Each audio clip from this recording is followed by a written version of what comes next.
Hello, everyone. I'd like to welcome you to our call today. We're just going to have some fun today from a live stream standpoint, spending some time with you all, talking about some areas around the ScreenConnect vulnerability, what that is, what's gone on around it. And I'm joined by two illustrious individuals that I'm excited to be on this live stream with.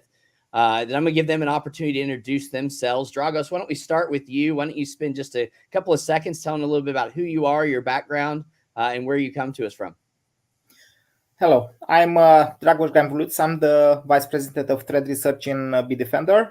I've been in this industry for, I think, 20 years now, closely. And we handle several technical, things like anti-malware engines, EDR, XDR, sandboxing, TI, and so on. And we are part of the team that worked with ConnectWise in providing information about the recent waves of attacks related to this vulnerability. And I'm really happy to be here. No, and we're happy to have you too. Just so everybody knows, right? Dragos may be the smartest guy on this call. Just from a humility standpoint, right? I mean, he's written papers around machine learning and AI that when I read them, I can understand maybe the top 45% and hope that I can someday attain the understanding of the deeper meanings of some of the pieces of what he's put in. But we're so glad to have you join us, Dragos, and take a few minutes to really good to be here today. We're also joined by Dan. Dan, you want to give us a little bit about your background and who you are? Thanks, Drew. I'm a manager with Mandiant. We're a consulting group now owned by Google. My group specifically focuses on defensive posturing procedures, security operations, and optimization. So my group helped out with the containment and remediation guide, specifically around the the pre-posturing. So how to build out the detections, how to harden the environment before the threat even shows up at the door. No, that's excellent. And again, we're glad to have both Mandiant and Bitdefender's partnership and what we've been able to work through and what's going on. We're going to dive into that a little bit, but I want to give some stage setting for those that may be very familiar with what's been going on, may not be familiar with what's going on. Just give a little bit of history here. So the first thing I want to open up with is ConnectWise did not experience a data breach. There was no breach of any of our information, our privacy, any of that was going on around this. It wasn't an intrusion of the ConnectWise environment or anything going on as far as what that was concerned. But there was a vulnerability that was reported to us inside the ScreenConnect environment, and that was taken very seriously on what it was. But on February 13th, an independent researcher actually approached us and submitted a potential ScreenConnect vulnerability that we quickly dove into inside of our voluntary disclosure process. So we jumped into that, we validated it, we looked at it. We wanted to make sure, obviously, that it's real. And then once we had done that, we quickly dove in and mitigated all of our hosted incidents of ScreenConnect within the first 48 hours. That's our cloud instances of what they were, making sure that they were protected and put in place on what it was. And then on February 19th, we reached out to all our on-prem ScreenConnect customers with a few different things. So one was a security bulletin that we put out in our trust environment, letting them know what was going on. We sent patching instructions out to our ScreenConnect customers to let them know what it was going on with that patch, giving them those pieces, making sure that they had the ability to be able to patch that ScreenConnect environment and bring it up. So at this point, before I dive in deeper, if you have a ScreenConnect environment, you have not patched your ScreenConnect environment, I would encourage you, don't pass go. Go ahead and get that patched. Make sure you put the right things that are involved there. But at this time, as we looked at it, so us, ConnectWise and our ScreenConnect firms have seen some exploits, right, of the ScreenConnect vulnerability on unpatched on-prem instances. That's really where it's happening and what that looks like. So although cyber attacks can occur in numerous avenues, including vulnerabilities, phishing, and business email compromise. So while usually for IT service delivery and product support, attackers can misuse remote control tools to facilitate malicious actions, we want to make sure we get out there, we're going on and making sure we're providing the right education to the community as we look at it. So just giving you kind of a summary of some pieces here. I'm going to bring this up and then we're going to jump in and talk to Dan and Dragos as we talk about some of the things that were involved, some of the things that they've observed that have happened when we look at it. So again, so like I said, on February 13th, the responsible disclosure was sent across to us, and then we mitigated the cloud instances. We reached out to our partners on the 19th to make sure that you had the patch, that you had the things that were out there. Now, obviously, there was some other activity that took place in the media and other things that drove some awareness of this as far as the depth and what that was. But our goal was to get out to our partners, make sure that you had the right information and can work through that. And then on February 22nd, for precautionary measures, this is another thing that we did that, frankly, as far as I'm concerned in the security space, is actually one of the first times I've seen this happen quite this way. And I'm proud to be part of a company that made this decision, is where possible, we actually paused the functionality through licensing and things like that for the unpatched versions of ScreenConnect that we could, to be able to stop them from being able to be used maliciously. Now that had our partners reaching out to us to be able to work through the licensing issue on what that was. But for partners who had not patched, we did everything we could to be able to shut down those environments to make sure they couldn't be used as far as a malicious attack. So we strongly recommend that all on-prem partners are on maintenance. You know, if you're running unmaintenance versions, I would encourage you to get on maintenance for the software and upgrade to 23.9.8 or later, which are the patch instances of what's there and where that sits. So just all that kind of as a preface to set the stage for this conversation, what we're talking about here. I want to bring in Dragos first and talk a little bit. Bitdefender has been a partner of ours for quite a while. In working with them, we work with them inside of our MDR solutions, inside of different pieces. Plus, they obviously have their independent customers that they work with as Bitdefender as a whole. And so they have a large telemetry across the environment, across the MSP space, across, you know, even the enterprise space, right, with where they work with and what that is. So, Dragos, let me bring you in for just a second. And why don't you spend a few minutes showing us a little bit about what you've seen in the space regarding kind of the usage of the vulnerability in some on-prem environments and what you've seen. Certainly. So I'm going to actually explain how we started to see the attack. First on the server side, then on the client side. We didn't see too many attacks, but there were a couple of different flows that we feel were happening at that point. So initially, we start with an attacker that actually was using those two vulnerabilities that were presented. In short lines, the idea is to have a very crafted URL where you can actually use to create a new admin for the ScreenConnect server that has several rights or admin rights. Now, with those rights, that admin can actually add a new extension. Now, in this particular case, what we've seen is that they were using the vulnerability to create a user, an admin user. Then they were using that user to actually add several extensions that were, in fact, web shells. Now, through those web shells, they were able to execute a command. And there are several commands. You can see here a couple of them. In most cases, they were trying to download something. So you can see they were either trying to use certutils, a clean utility that is located on every Windows machine, either the PowerShell, or they were trying to use something, combined to like wget or something like this. The idea was to actually, this is what we believe, because none of those actually succeeded, at least from our telemetry, we are able to block all of this. But we suspect that they were actually trying to maintain persistence. Now, our suspicion is we think they already knew that a patch was available. So if they weren't able to obtain persistence immediately, in 1 or 2 days, everything will be lost. So we suspect that all of this were an attempt to run something on the server side to gain a persistent.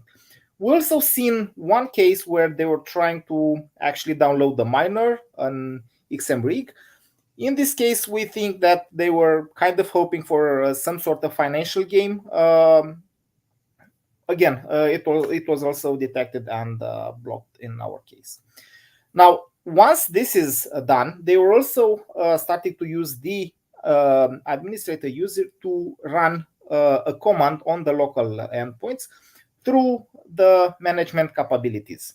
Now, a couple of things that we have observed. Now, the moment the POC was released, we started to see some opportunistic attacks, meaning that somebody that already has a malware, they were, trying to use the exploit, go there and see what happens.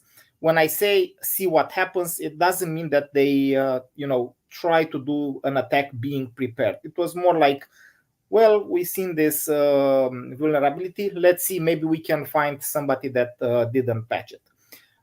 In many cases, obviously, they were detected and blocked, so no real problem here.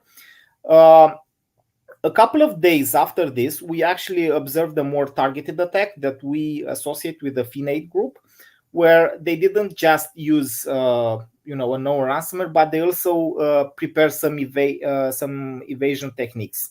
This actually shows that they were kind of being prepared to do this, rather than let's test and see if everything works if we try this exploit. So let's go right now to the endpoint and see exactly what kind of steps we saw at that point. So the first flow, the major one, was the one that we associate with the Fin8 actor. So from the client management application, this could be either the window client.exe or the service client.exe from every endpoint. They were running one or multiple PowerShell payloads. It's usually one that decrypts another one and so on. So a combination of PowerShells. Those PowerShell ultimately will build some persisting using the WMI scripts, and through that persisting, they are going to also download a payload that will be injected into the wmpris.exe executable. That payload is actually the sardonic backdoor, which is always associated with the Fin8 actor. Now, for those of you that don't know, Fin8 started as an actor that operates in the banking industry, but lately they moved towards ransomware, double extortion industry, and sardonic is one of the components that they use, and this is how we actually made the attribution based on this information. Now, that's not the only thing that we have observed in this case. We also observed that after they connect to the C2 server, they also download a clean executable, GFX code 64. This is used to use a clean sign vulnerable driver that you can further use to target a security solution and close it. That's a more complex evasion techniques, and if this appeared, this kind of looks that they were prepared. As I said, we didn't see this type of attack flow immediately. We saw it a couple of days after the POC was announced. So that's one potential flow. Another one, also interesting, was related to a DLL side loading. So we start with the same client management application. Again, a PowerShell script, but this time the PowerShell script will download two files. The first one is Sentinel Agent Core.dll, and the second one was Sentinel UI.exe. Now, Sentinel UI.exe, it's actually a clean file that belongs to Sentinel-1, and it's also signed. Sentinel Agent Core, on the other hand, it's a malicious component. So what they were trying to do is use a technique called DLL sideloading, where you have like a clean executable that is signed, that will actually load another clean DLL. But instead of putting the same clean DLL next to the executable, you're going to put a malicious one. So the clean executable will actually load the malicious one. Now, being signed, several security solutions might choose to ignore it, and as such, you might actually have some sort of protection against this. This technique is called DLL sideloading, and it was something that was attempted.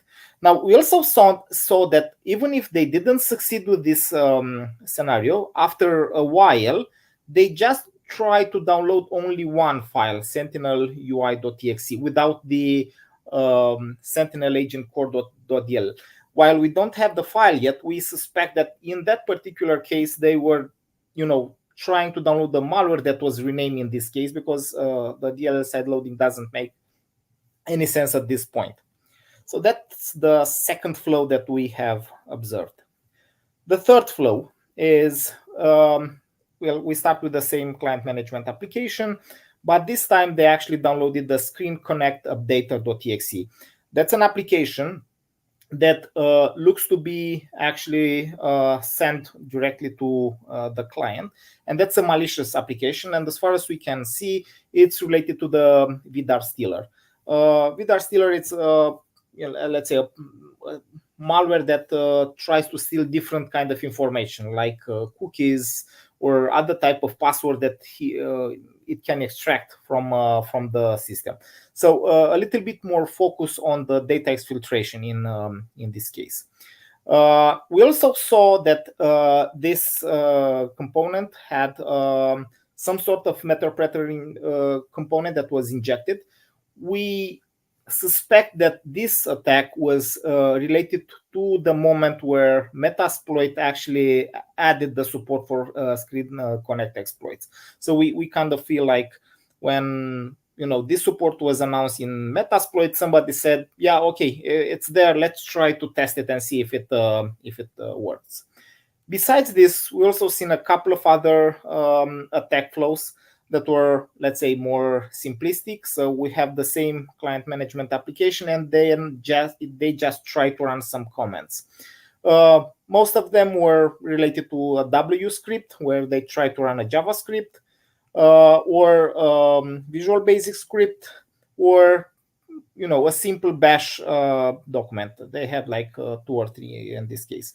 In one case, we also saw again the XMRig document being miner being pushed. They were also trying to run and install them. We believe that since XMRig is a clean application, again, the maliciousness of the XMRig is being determined by how it is being used, where the money are being put, not necessarily by the application. And maybe they also thought that this will not be, let's say, detected because it's clean, and it's possible that certain people might use it for their own purposes. That being said, those were most of our findings. Again, we didn't see too many attacks. Those were the couple that we have observed. We also send all of the data the moment we go to the ConnectWise SOC team, so that they can actually quickly apply and use our IOC to identify if other cases that were maybe not protected by Bitdefender agents were in this case. I think, Dragos, that was an excellent thing I wanted to bring up. It actually has been an excellent collaboration in the process, as you all were seeing different activity and pieces, both sharing with my team as I run our SOC teams and things that are partner facing, but also in our InfoSec team and other pieces, to make sure that we had the capability of understanding that these were potential ScreenConnect environments out there that you'd identified as possibly having malicious activity around them, and so that we could reach out, and we were able, in many cases, to reach out, call, contact partners that maybe weren't aware of the patch, had missed information, whatever, and raise awareness on that, which I think was an excellent point there. So I think the collaboration has definitely been a very a positive one, one we've, from a relationship standpoint, been building for a while, but seeing it in action as you're working through it has been definitely I think a very real positive of the process. Anything else that you want to tell us about what you've seen before we kind of jump over? So those are the major points. I also need to add that we managed to highlight the attribution through our sandbox environment and TI environments, because we saw similar components being used in attacks that are completely different than this one. For example, the Finate attack was something that we seen at the beginning of 2024 with the similar PowerShell components. All of this was, marked in our sandbox NTI feeds, but they actually help us, apply attribution. And furthermore, will kind of make it easy to obtain the IOCs that we can send to a SOC team, especially if it's a known actor, because this is where you kind of need to be more careful. They are more prepared than an opportunistic one, and it is possible that they might try something else in the short period of time, while a certain system might be not untouched. No, excellent. Yeah. And so in those earlier cases, meaning not associated with the ScreenConnect conversation, but similar attack techniques, similar TTPs as we start looking at what that process is. Okay. No, I appreciate it. Let me jump over for just a second. Dan's been waiting patiently over here on the other side and talking to us. I think one of the things that was also very powerful through this process was the relationship with Mandiant. Right. And as they've dug in, as they've looked and built and then published and provided to us and everything else, a hardening guide to really help partners understand, and in many cases, what are some of the aspects of the attack, and what should they look at more than just patching, but around their environment and things like that to harden their environments and look at it. So Dan, you want to give us just kind of a few minutes of understanding a little bit about what you've all put together and what that is? Absolutely. Excuse me. So we have a hardening guide that details both preparation and follow-on steps that you can take either before there's been an exploit, before a patch has been deployed, how to harden ahead of time, and then if there has been some sort of indicator of compromise, what to do after the fact. So in preparation, a lot of it rotates around expanding logging, getting the right visibility in the right place, deploying detections within the SIEM that are specific to this threat, as well as making sure that there's appropriate visibility at the application web layer. In particular, a lot of the clients we work with don't have effective application layer visibility. They're very focused on operating system or even cloud, but this is something that requires tracking from a web request aspect to see the initial exploit. And that's going to be common with every type of server, internet-facing server, where there may be a way for threat actors to deploy some sort of vulnerability. And a web application firewall may not necessarily be appropriate for this type of attack, because this is just invoking a normal type of path that may be used against any type of application. So being able to expand your awareness of what's being called against your web servers and then what those web servers are doing can be critical. Moreover, as Dragos indicated, this was an initial beachhead, and then there was internal reconnaissance. There was living off the land. We've seen aggressive use for living off the land, not just with threat actors exploiting this vulnerability, but throughout multiple attacks around the world.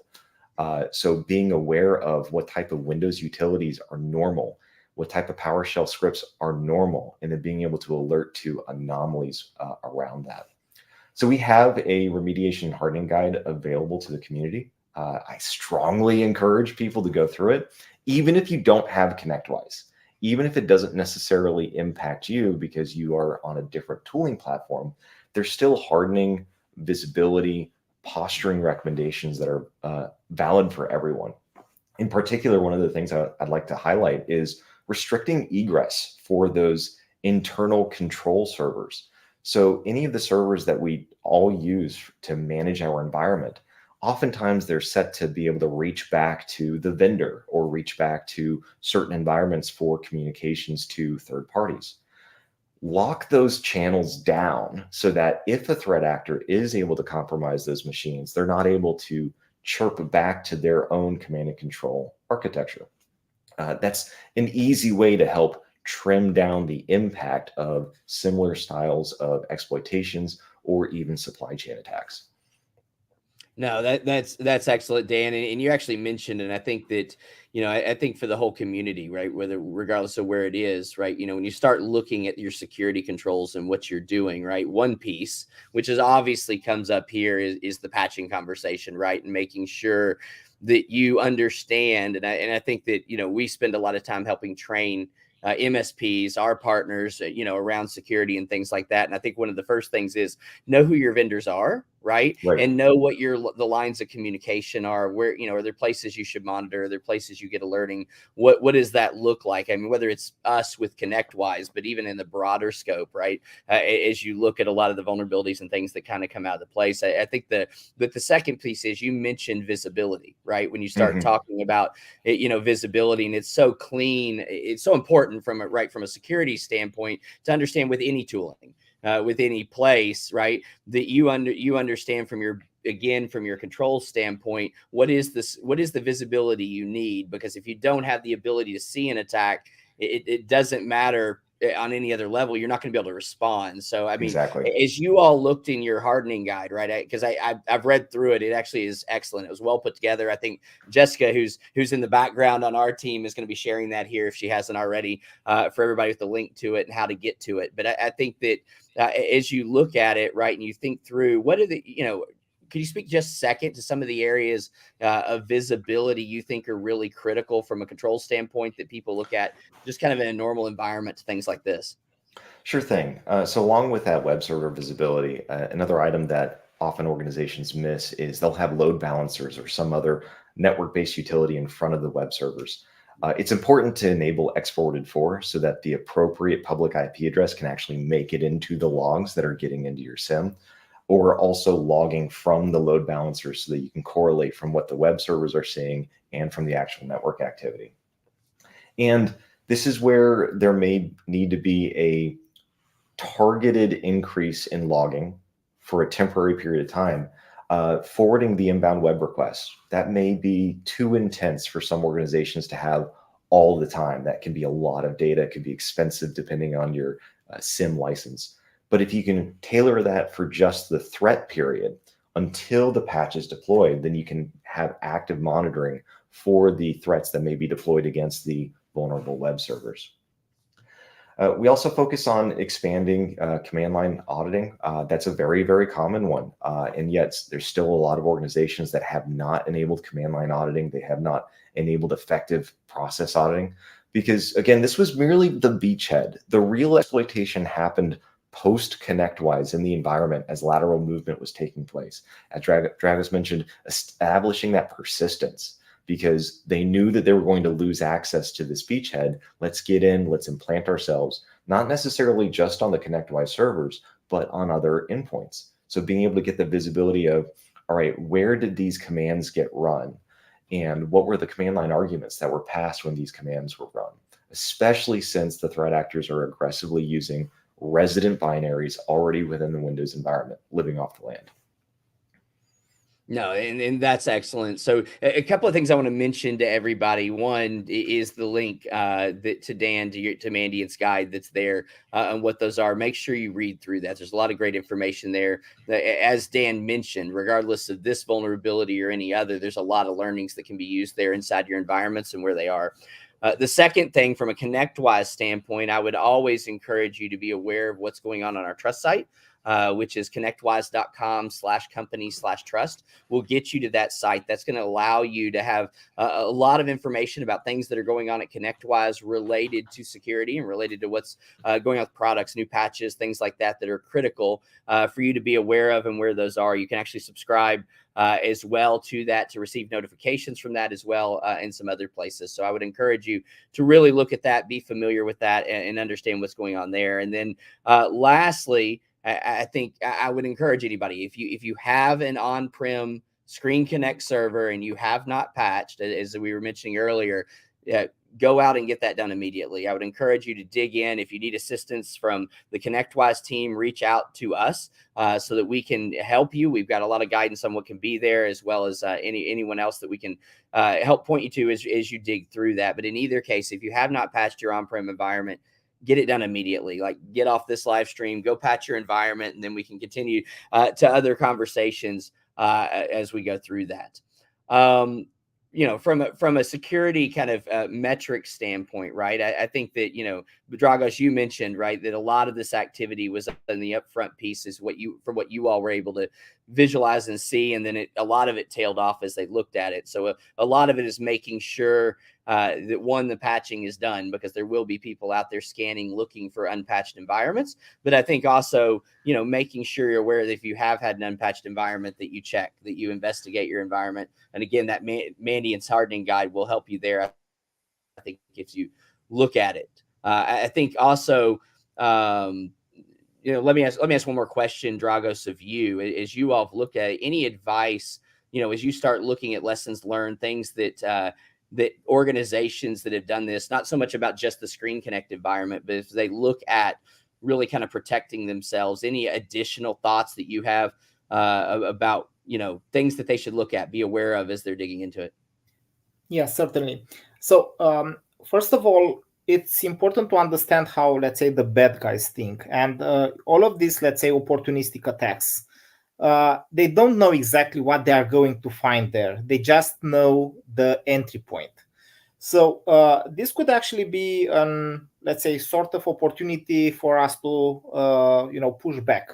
Because if you have security controls in place for your server, for your entry point, if you have certain type of limitation, like not a scenario where everybody has access to everything. Let me put it in a different way. I also talk about living off the lands attack.